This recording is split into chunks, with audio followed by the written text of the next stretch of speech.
సుమన్ టీవీలో మీ business promotions కోసం ఈ కింది నెంబర్ను సంప్రదించగలరు.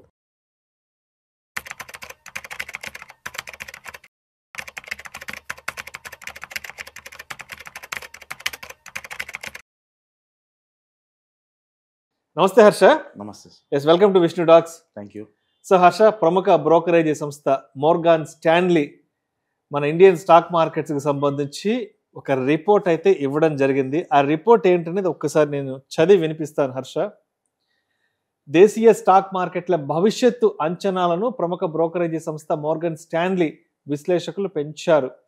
బుల్ మార్కెట్ పరిస్థితుల్లో 2026 డిసెంబర్ నాటికి సెన్సెక్స్ 1,07,000 పాయింట్లకి చేరొచ్చు అంటూ కూడా అంచనా వేశారు.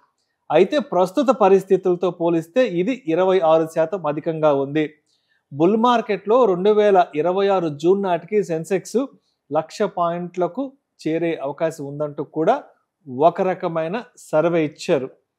దీంట్లోనే ఇంకొకటి కూడా ఇచ్చారండి. మార్కెట్లకు సంబంధించి కొన్ని అడ్డంకులు ఉన్నాయంట. సో ఈ అడ్డంకులు కనుక మన మార్కెట్లో కనుక వస్తే మన మార్కెట్లు దగ్గర 2-2.5 సంవత్సరాలు వెనక్కి వెళ్ళే అవకాశం ఉందంట. ఆ అడ్డంకులు కనుక మన మార్కెట్లను టచ్ చేస్తే 2026 డిసెంబర్ నాటికి 76,000 పాయింట్లకు మార్కెట్లు పడిపోవచ్చు అంటూ కూడా కొన్ని కారణాలు చెప్పారు. అంటే అన్ని పరిస్థితులు మన మార్కెట్లకి సానుకూలంగా ఉంటే 2026 డిసెంబర్ అంటే కరెక్ట్గా నెక్స్ట్ 12 మంత్స్కి మార్కెట్ 1,07,000కి చేరుకుంటుంది. అదేవిధంగా నెక్స్ట్ జూన్ నాటికి 1,00,000 పాయింట్లు చేరుకుంటుంది. కానీ కొన్ని రకాల అడ్డంకులు మన మార్కెట్లు వెంటాడుతున్నాయి.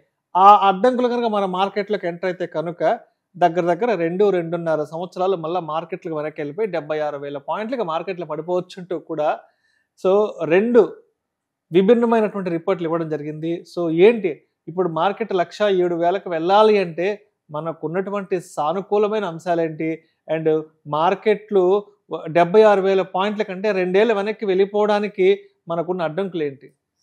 సో పెరగడానికి ఫస్ట్ మాట్లాడుతున్నాను. ఈ పెరగడం ఎందుకు జరగచ్చు అనేది ఒక రకంగా మనం టెక్నికల్గా చూడొచ్చు, ఇంకో రకంగా మనం ఫండమెంటల్స్గా చూడొచ్చు. టెక్నికల్గా చూస్తే ఆల్మోస్ట్ ఏంటి మనకి సెప్టెంబర్ 2024 నుంచి ఇప్పటి వరకు మార్కెట్ కన్సాలిడేట్ అవుతూనే వస్తుంది సైడ్ వేస్ ఫేజ్.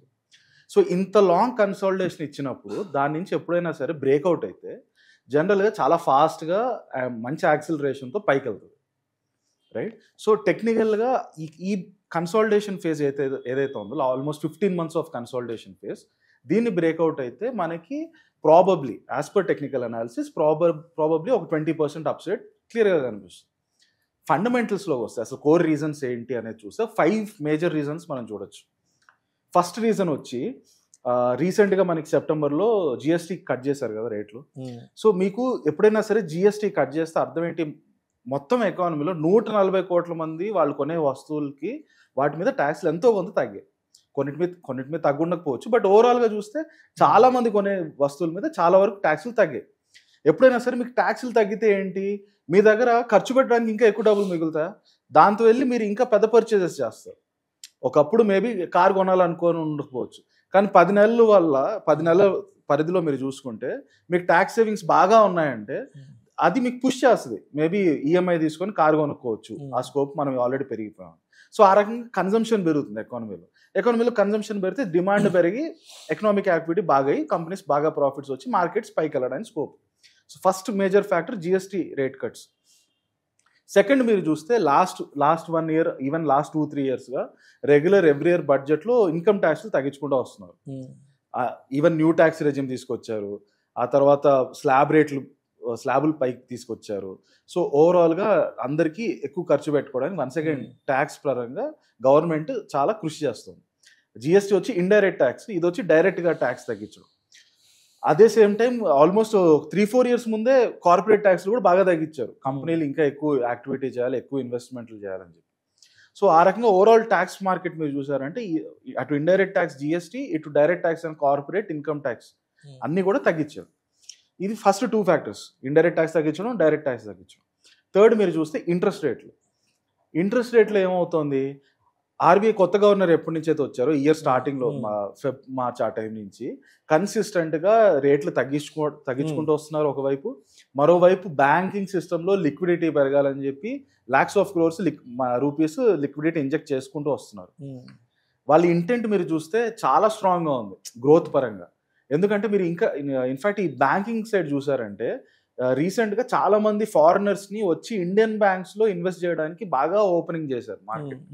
ఆర్బీఐ తెగ అప్రూవల్స్ చేస్తున్నారు. మీరు ఎస్ బ్యాంక్ చూడండి, సమ్మాన్ క్యాపిటల్ అని చూడండి, ఆర్బీఎల్ బ్యాంక్, రెగ్యులర్గా ఏవే బ్యాంక్స్లో అయితే ఫారెన్ క్యాపిటల్ అవసరం వస్తే అవన్నీ ఫాస్ట్ అప్రూవల్స్గా క్లియరెన్స్ చేస్తున్నారు. ఒకప్పుడు ఇంత ఫాస్ట్గా ఆర్బీఐ చేసేది కాదు, చాలా స్కెప్టికల్గా చూసేది, బయట నుంచి ఎవరైనా వచ్చి ఇండియన్ బ్యాంక్స్లో చేస్తున్నారు. వీటి అర్థం ఏంటి? RBI also wants more growth from the market. ఇంకా మీరు ఎదగాలి, దానికోసం మీకు అవసరం అయితే తక్కువ రేట్లకు వడ్డీలు ఇస్తాం, ఎక్కువ డబ్బులు సిస్టంలో వదులుతాం, ఎకనామిక్ యాక్టివిటీ పెరిగేలా చూసుకోండి అని. సో కార్పొరేట్స్ ఏదైతే ఉంటాయో పెద్ద పెద్ద కంపెనీస్, మార్కెట్లో లిస్ట్ అని పెద్ద పెద్ద కంపెనీస్, వీళ్ళందరూ ఏంటి, వీళ్ళకి వడ్డీ రేట్లు తక్కువ ఉంటే అప్పుడు ఎక్కువ లోన్లు తీసుకొని దాంతో కొత్త ప్లాంట్లు, కొత్త క్యాపిటల్ ఎక్స్పెండిచర్ చేస్తారు. కొత్త క్యాపిటల్ ఎక్స్పెండిచర్ చేసినప్పుడు దానికి కొత్త మందిని ఎంప్లాయ్ చేస్తారు కాబట్టి వాళ్ళందరికీ ఉద్యోగాలు, జీతాలు వచ్చేసరికి వాళ్ళు కూడా వెళ్ళి మార్కెట్లో కొత్తగా పర్చేజెస్ చేస్తారు. అదొక మంచి సైకిల్, వర్చువస్ సైకిల్గా మార్కెట్ గ్రో అవ్వడానికి బాగా దోహదపడుతుంది. ప్రైవేట్ క్యాపెక్స్, ఇది పెద్ద కార్పొరేట్స్ ఏవైతే ఉంటారో వీళ్ళు క్యాపిటల్ ఎక్స్పెండిచర్ లాస్ట్ 15 yearsగా ఇండియాలో అంత బాగా లేదు. చాలా ఒక మైల్డ్ క్యాపెక్స్తో రన్ చేస్తూ వస్తున్నారు. ఫైనల్గా మేబీ అది ఇక్కడి నుంచి మారచ్చు అనే ఇండికేషన్స్ ఎక్కువ కనిపిస్తున్నాయి. ప్రైవేట్ క్యాపెక్స్ మళ్ళీ బాగా పికప్ అయ్యి ఎకనామిక్ యాక్టివిటీ బాగా పెరుగుతుంది అనేది. సో మొత్తం కనెక్ట్ చేసుకుంటే ఆర్బీఐ రెపో రేట్స్ తక్కువ ఉంచడంతో దానివల్ల ప్రైవేట్ క్యాపెక్స్ పెరిగి ఓవరాల్ ఎకనామిక్ యాక్టివిటీ పెరగచ్చు. ఇది మన third important factor. Fourth factor మనం చూస్తే ఆయిల్ ప్రైజెస్. లాస్ట్ 2-3 yearsగా మనం బాగా ఎంజాయ్ చేస్తున్నాం తక్కువ ఆయిల్ ప్రైజెస్కి. మేబీ మీ పెట్రోల్ అవి తగ్గిపోయి ఉండొచ్చు, బట్ అవి పెరగలేదు కూడా, అదే స్టేబుల్గా 100-110 రేంజ్లో అట్లా ఆపించేసారు. ఏవైతే తగ్గుతోందో కొనడంలో గవర్నమెంట్కి చాలా తక్కువ రేట్లకు వస్తున్నాయి. ఎస్పెషల్లీ మనం రష్యా నుంచి చాలా చీప్గా కొనుక్కోవడం ఇవన్నీ చేసాం లాస్ట్ 2-3 years. గవర్నమెంట్ తక్కువ వచ్చినా ప్రజల మీదకి అది పాస్ ఆన్ చేయలేదు. ఆ బెనిఫిట్ గవర్నమెంటే తీసుకొని దాని నుంచి వాళ్ళు సబ్సిడీస్లు, రకరకాల స్కీమ్స్కి వాడుకుంటున్నారు. బట్ ఓవరాల్గా ఎకనామిక్గా చూస్తే ఆయిల్ ప్రైస్ అంత ఫాస్ట్గా గ్రో అవ్వలేదు, స్టేబుల్గా 100-110లో ఉంది. ఇది చాలా మంచి ఇండికేటర్. ఎందుకంటే ఆయిల్ ప్రైజెస్ పెరిగితే మీ అన్ని వస్తువుల రేట్స్ ధరలు పెరిగిపోతాయి. తినే కూరగాయల నుంచి ప్రతి వస్తువు, కార్ల ధరలు అన్నీ పెరిగిపోతాయి. సో ఆయిల్ ప్రైజెస్ స్టేబుల్గా లాస్ట్ 2 yearsలో ఎలా ఉండిందో అలాగే కంటిన్యూ అవుతుంది నెక్స్ట్ 1 year వరకు కూడా అనేది ఒక పెద్ద హోప్ అనమాట. సో మన ఫోర్త్ మోస్ట్ ఇంపార్టెంట్ ఫ్యాక్టర్ వచ్చి ఆయిల్ ప్రైజెస్ స్టేబుల్గా ఉంటాయి ఇక్కడ నుంచి నెక్స్ట్ 1 yearలో. ఫిఫ్త్ ఫ్యాక్టర్ వచ్చి చూస్తే రీసెంట్గా ఇండియా యూకే ట్రేడ్ డీల్ అయింది. రాబోయే నెక్స్ట్ మేబీ 1-2 weeksలోనో చాలా మంది రకరకాలు చెప్తున్నారు వచ్చేస్తుందని. హోప్ఫుల్లీ డిసెంబర్ లోపల ఇండియా యూఎస్ ట్రేడ్ డీల్. ఇలాంటి ట్రేడ్ డీల్స్ అన్ని జరిగినప్పుడు ఏమవుతాయి, మీకు ఎక్స్పోర్ట్స్ పెరుగుతాయి. ఎక్స్పోర్ట్స్ పెరిగినప్పుడు మీ అమ్మకాలు ఎప్పుడైతే పెరుగుతాయి కంపెనీస్ లాభాలు కూడా పెరుగుతాయి. కంపెనీ లాభాలు పెరిగితే న్యాచురల్గా స్టాక్ ప్రైజెస్ అన్నీ పెరుగుతాయి. ఓవరాల్గా మార్కెట్ బ్రాడ్గా పెరుగుతుంది. సో ఈ 5 ఫ్యాక్టర్స్ ఫస్ట్ నుంచి మళ్ళీ ఒకసారి రివైజ్ చేస్తే మనం జిఎస్టీ కట్స్, సెకండ్ వచ్చి మన ఇన్కమ్ ట్యాక్స్లు, కార్పొరేట్ ట్యాక్స్లు కట్, థర్డ్ వచ్చి రెపో రేట్లు తగ్గించడం, దానివల్ల కార్పొరేట్స్ ఒక క్యాపిటల్ ఎక్స్పెండిచర్ పెరగడం, ఫోర్త్ వచ్చి oil prices, crude oil prices స్టేబుల్గా ఉండడం, రైట్. ఫిఫ్త్ వచ్చి మన ఇండియా యూకే ట్రేడ్ డీల్స్ కానీ ఇండియా యూఎస్ ట్రేడ్ డీల్స్ కానీ ఇవన్నీ కూడా they all are indicating towards a very good phase for Indian economy in the next 1-2 years. So ఆ హోప్తోనే మార్గన్ స్టాన్లీ, గోల్డ్మన్ సాక్స్ వీళ్ళందరూ కూడా మార్కెట్ 20,000 1 lakh దాటిపోతుంది అనేది వాళ్ళ పాజిటివ్ సైడ్ ఉన్న ఫ్యాక్టర్స్. ఇవన్నీ ఆ హోప్తో మార్కెట్ ముందు వెళ్ళచ్చు. అట్ ద సేమ్ టైం మీరు నెగిటివ్ కూడా అడిగారు 76,000 ఎందుకు పడచ్చు అని చూస్తే అది యాక్చువల్గా ఇప్పుడు ఉన్న ఇవన్నీ పాజిటివ్ ఉన్నప్పటికీ ఈ నెగిటివ్ అనేది బాగా మేఘాలు బాగా పెరిగిపోయి మొత్తం కమ్మేసుకున్నాయి. Once again 3 big negative factors ప్రస్తుతానికి మార్కెట్కి. ఆ 3 ఫ్యాక్టర్స్ వల్ల కూడా అల్టిమేట్ ఇంపాక్ట్ ఏంటంటే యుఎస్ రిసెషన్లోకి వెళ్ళిపోద్ది. యుఎస్ రిసెషన్లోకి వెళ్ళిపోతే దాని ప్రభావం ఇండియా మీద వస్తుంది. ఎప్పుడైనా సరే మనకి 2008లో మనకి అందరికి బాగా ఫేస్ చేసాం. యుఎస్ రిసెషన్కి వెళ్ళినప్పుడు మన మార్కెట్స్ భయంకరంగా క్రాష్ అయ్యాయి. సో అలాంటి యుఎస్ రిసెషన్ రావడానికి ఇప్పుడు మళ్ళీ అలాంటి యుఎస్ రిసెషన్ రావడానికి 3 పెద్ద ఫ్యాక్టర్స్ ఉన్నాయి. ఒకటి వచ్చి అమెరికాలో AI and tech related stocks వీటి వాల్యుయేషన్స్ తారాస్థాయిలో ఉన్నాయి. అంత హై వాల్యుయేషన్స్ వెళ్ళినప్పుడు న్యాచురల్గా అవన్నీ తగ్గడం అనేది it's very natural thing. And అది ఎంత ఫాస్ట్గా తగ్గుతుంది అనేది ప్రాబ్లం. ఫాస్ట్ గా తగ్గడం అంటే ఏంటి, ఒకటేసారి మార్కెట్ కుప్పకూలిపోవడం. అంత ఫాస్ట్ గా కుప్పకూలిందంటే దాని ఇంపాక్ట్ చాలా షార్ప్ గా ఉంటుంది మన మీద కూడా. స్లోగా తగ్గితే అది డిఫరెంట్ ఇష్యూ. బట్ ఇప్పుడు మనం ఉన్న మార్కెట్ సిచ్యువేషన్ చూస్తే యుఎస్లో ఉన్న వాల్యుయేషన్స్ ఎంత ఫాస్ట్గా పైకి వెళ్ళాయో అంతే ఫాస్ట్గా కింద పడడానికి స్కోప్ ఉన్నట్టు కనిపిస్తోంది. సెకండ్ మేజర్ ఫ్యాక్టర్ వచ్చి America as a economy it self. వాళ్ళ డెట్ లెవెల్స్ $38 trillion రికార్డ్ స్థాయిలో ఉన్నాయి. గవర్నమెంట్కి వచ్చే మ్యాక్సిమం ఆదాయంలో సగం ఇంట్రెస్ట్ రేట్లుగా పోతుంది. ప్లస్ ఆ ఇంట్రెస్ట్ వడ్డీలు కట్టుకోలేక ఆ వడ్డీలు కట్టడానికి కొత్త అప్పులు తీసుకొస్తున్నారు. ఆ రకంగా చూస్తే ఎకానమీకే యుఎస్ ఎకానమీ సంక్షోభంలోకి వెళ్ళడానికి స్కోప్లు ఎక్కువ ఉన్నాయి. సో ఒకవైపు వాళ్ళకి డెట్ పెరిగిపోతుంది, మరోవైపు అన్ఎంప్లాయ్మెంట్ పెరుగుతుంది, మూడో వైపు ఈ తీసుకున్న డెట్ కి వడ్డీ కట్టడం కోసం మనీ ప్రింట్ చేసి కనుక చేస్తే దానివల్ల ఇన్ఫ్లేషన్ బాగా రైట్. సో మార్కెట్లో ఏమన్నా స్టిమ్యులస్లు మనీ ప్రింటింగ్ లాంటివి చేస్తే ఇన్ఫ్లేషన్ పెరిగిపోయి యుఎస్ సంక్షోభంలోకి వెళ్ళిపోవడానికి స్కోప్ ఉంది. దానివల్ల మళ్ళీ వన్స్ అగైన్ రిసెషన్కి వస్తుంది. మూడో ఫ్యాక్టర్ వచ్చి అమెరికా నుంచి కాదు, జపాన్ నుంచి వస్తుంది. జపాన్లో for the first time in the last 30 years bond yields అనేది ఆల్ టైమ్ హైక్ చేరుతున్నాయి. సో ఈ బాండ్ ఈల్డ్స్ ఎప్పుడైతే పెరుగుతాయో దానివల్ల క్యారీ ట్రేడ్ అంటారు. క్యారీ ట్రేడ్ అంటే మీ జపాన్లో వడ్డీ రేట్లు తక్కువ ఉండడం వల్ల అమెరికన్ ఇన్వెస్టర్లు అందరూ జపాన్లో అప్పులు తీసుకొని, ఎందుకంటే అక్కడ తక్కువ వడ్డీ కట్టచ్చు కనుక అప్పు తీసుకొచ్చి యుఎస్ మార్కెట్లో ఇండియన్ మార్కెట్లో ఇన్వెస్ట్ చేసేవాళ్ళు. ఎప్పుడైతే జపాన్లో మళ్ళీ ఆ బాండ్ ఈల్డ్స్ పెరుగుతాయో వీళ్ళందరూ మళ్ళీ ఇక్కడి నుంచి డబ్బులు వెనక్కి తీసేసి ముందు ఆ అప్పులు కట్టేస్తారు. సో దీన్నే క్యారీ ట్రేడ్ అనే వర్డ్ అంటారు. క్యారీ ట్రేడ్ మీరు రెగ్యులర్గా ఇప్పుడు జపాన్ న్యూస్ ఎప్పటి నుంచి స్టార్ట్ అయింది అప్పటి నుంచి రెగ్యులర్గా అన్ని ఆర్టికల్స్లో వింటూనే ఉంటారు.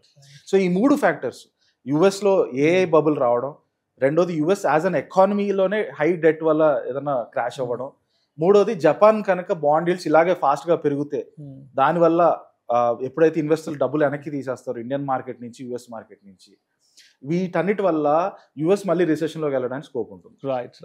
సో ఈ నెగటివ్ సినారియో కనుక జరిగితే that will be huge impact on Indian market. Minimum 10 to 20% correction. So Morgan Stanley వీళ్ళందరూ 76,000 అంటున్నారు. It can go even lower also ఒకవేళ ఏదైనా మెటీరియలైజ్ అయితే. అట్ ద సేమ్ టైం ఇందాక మనం అనుకున్న ఫ్యాక్టర్స్లో ఒక స్ట్రాంగ్ ఫ్యాక్టర్ వచ్చి ఆయిల్ ప్రైజెస్ స్టేబుల్గా ఉంటాయని. ఆయిల్ ప్రైజెస్ మళ్ళీ స్టేబుల్గా ఉండకపోవడానికి కారణం ఏమవచ్చు, మళ్ళీ ఇజ్రాయెల్ పాలస్తీనాలో ఈ మిడిల్ ఈస్ట్లో మళ్ళీ ఏదో యుద్ధం స్టార్ట్ అయ్యి మళ్ళీ ఏదైనా గొడవలు మొదలైతే, లేదా రష్యా ఉక్రెయిన్ వార్ సెటిల్ కాకుండా మళ్ళీ అదేమన్నా మళ్ళీ పెరిగితే, ఇలాంటివి ఏదైనా గ్లోబల్ జియో పొలిటికల్ క్రైసిస్ వస్తే అప్పుడు మళ్ళీ ఆయిల్ ప్రైజులు పెరిగి అది మళ్ళీ మన మార్కెట్ని ఇంపాక్ట్ చేయొచ్చు. ఈ 2 మేజర్ ఫ్యాక్టర్స్ ఉంటాయి. ఒకటి వచ్చి అమెరికా నుంచి రిసెషన్ రావడం, ఇంకొకటి వచ్చి మళ్ళీ జియో పొలిటికల్ క్రైసిస్ ఏదన్నా ఆయిల్ ప్రైజెస్ కనుక పెరిగితే. సో నెగిటివ్ సైడ్లో ఉన్న 2 ఫ్యాక్టర్స్ ఇది. పాజిటివ్ సైడ్లో ఇందాక మనం అనుకున్న 5 ఫ్యాక్టర్స్ ఉన్నాయి. నెగిటివ్ సైడ్ ఈ 2 ఫ్యాక్టర్స్ అవ్వడానికి. సో మొత్తానికి మార్కెట్లు 2026 డిసెంబర్ నాటికి 1,07,000 పెరగాలి అంటే దగ్గర ఒక 5 రకాలైనటువంటి సానుకూల కారణాలు ఉన్నాయి. అదేవిధంగా మార్కెట్లు 76,000 పడిపోయి 2-2.5 సంవత్సరాలు వెనక్కి వెళ్ళాలంటే ఇక్కడ ఒక 2-3 రకాల ప్రతికూల వాతావరణానికి సంబంధించిన అంశాలు కూడా మార్కెట్ను ప్రభావితం చేసే అవకాశం అయితే ఉందంటారు. Right. Thank you so much Harsha. Thank you.